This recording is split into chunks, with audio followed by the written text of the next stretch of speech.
Assalamualaikum warahmatullahi wabarakatuh. Perkenalkan, nama saya Selmawati dengan NIM 19270400013, kelas PTPB 2019. Adapun materi yang akan saya bahas yaitu terkait materi pengelolaan wilayah pesisir dan laut. Yang pertama yaitu pengertian dan batasan wilayah pesisir. Wilayah pesisir dapat diartikan sebagai pertemuan antara lautan dan daratan, sedangkan batasan wilayah pesisir artinya bahwa batasan garis pantai yang kemudian ditarik dari daratan terdekat.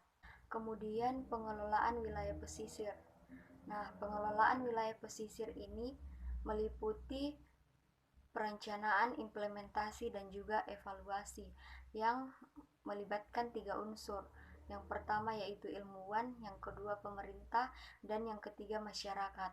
Nah, ketiga unsur ini memiliki keterkaitan satu dengan yang lain, yang dimana ilmuwan yang melakukan penelitian, kemudian pemerintah dapat melaksanakan pengelolaan wilayah pesisir dan laut dengan baik dengan bantuan masyarakat. Berikutnya yaitu ancaman yang dapat terjadi di wilayah pesisir.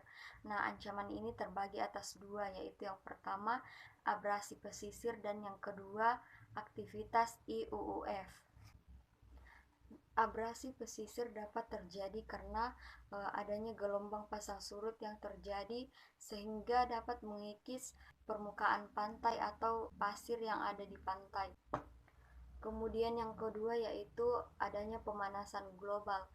Kemudian IUUF ini diakibatkan oleh adanya aktivitas manusia yang berlebihan, misalnya melakukan penangkapan ikan secara berlebihan sehingga ekosistem di bawah laut atau di daerah pesisir menjadi tidak seimbang.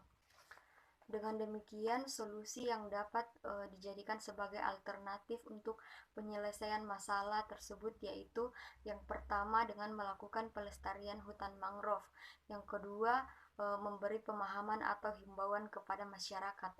Nah, dengan melaksanakan pelestarian hutan mangrove ini dapat mengurangi pengikisan garis pantai. Kemudian, cara yang lainnya dapat dilakukan yaitu dengan melakukan pemasangan bronjong, yaitu berupa batuan yang ditumpuk dalam kawat baja. Yang kedua yaitu melakukan himbauan kepada masyarakat. Nah, himbauan ini ditujukan untuk masyarakat pesisir pantai agar dapat menumbuhkan kesadaran masyarakat pesisir tentang pentingnya menjaga kelestarian lingkungan, khususnya sumber daya laut. Selanjutnya yaitu langkah-langkah untuk melindungi 20 hingga 30% habitat penting. Yang pertama yaitu memilih area prioritas untuk konservasi, kemudian melindungi 20 sampai 30% habitat penting. Yang ketiga meningkatkan tangkapan ikan. Yang keempat mengekspor 30% bahan abrasi.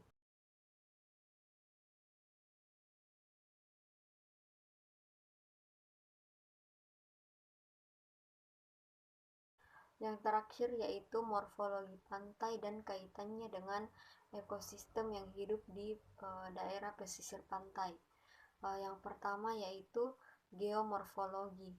Nah, geomorfologi ini meliputi pembelajaran klasifikasi, deskripsi, sifat, asal mula, dan pembagian bentuk permukaan bumi dan kaitannya dengan struktur morfologi yang ada di bawahnya. Nah, geomorfologi ini terdiri dari pesisir pantai Bukit Terjal.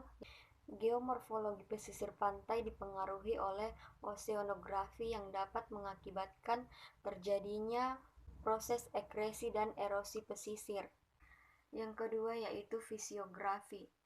Nah, fisiografis ini meliputi deskripsi tentang keadaan fisik. Yang kedua yaitu fisiografis. Nah, fisiografis ini menjelaskan atau mencakup tentang deskripsi tentang keadaan fisik alami